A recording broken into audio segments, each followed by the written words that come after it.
We are entering the final straight of the 2022 AFL trade period and things are starting to get very interesting. So quickly to run through everything that's happened on Monday. The first deal that happened was that Luke Jackson got to Fremantle, so that's huge for them. Former number 3 draft pick, premiership ruckman.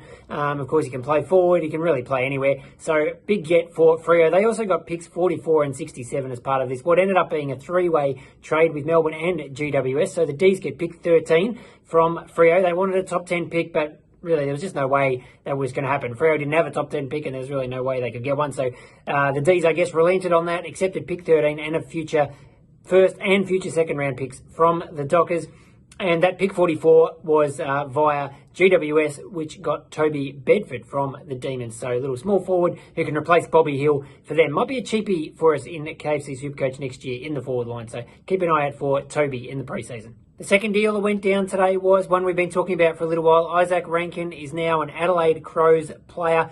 Pick 5 went back to the Suns, which was always going to be the centrepiece of that deal. But there was some haggling going on about some later picks going backwards and forwards. So Gold Coast got pick 5, future 3rd and a future 4th from the Crows. And they gave up Rankine, of course, pick 46 and a future 4th round pick. So Gold Coast really stockpiling picks for next year's draft. So that's part of their strategy, trying to get rid of picks this year. And they want heaps of picks next year. And Rankine, he wants to play a bit of midfield at the Crows. So the magic words, midfield minutes, which we always love of a player joining a new club or in the preseason getting a new role. So Isaac Rankine, incredibly talented player. I guess he's not going to be super cheap when we're looking at KFC Supercoach, but if he gets through the midfield, we know he's got huge talent. He could produce some big games. And for the Crows, they're going to love having him and Josh Rioli in the forward line, two absolute excitement machines.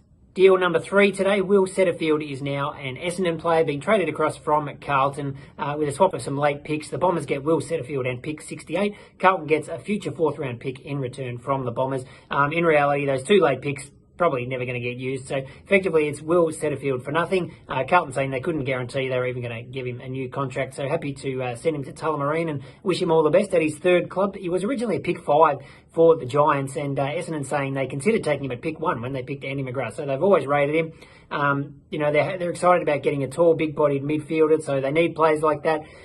He just hasn't really been able to crack it in the regular team there. At Carlton, obviously, they've got a pretty strong midfield, so could be a potential bargain for the Bombers and maybe in KFC Supercoach, but they've got a few players trying to get that role at the Bombers as well. When you look at Jai Caldwell, Zach Merritt, Darcy Parish in there, so it'll be interesting to see how Brad Scott uses him, and we'll keep an eye on him in the preseason.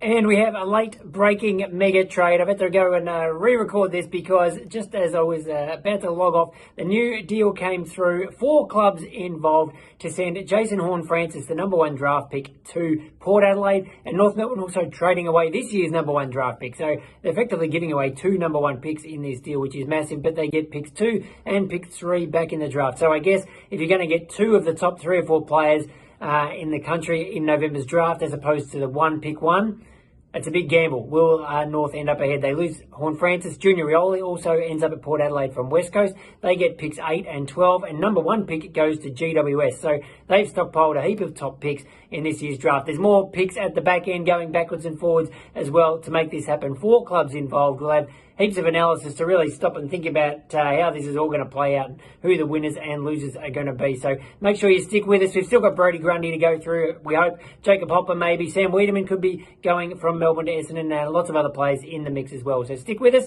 and we'll bring you all the news.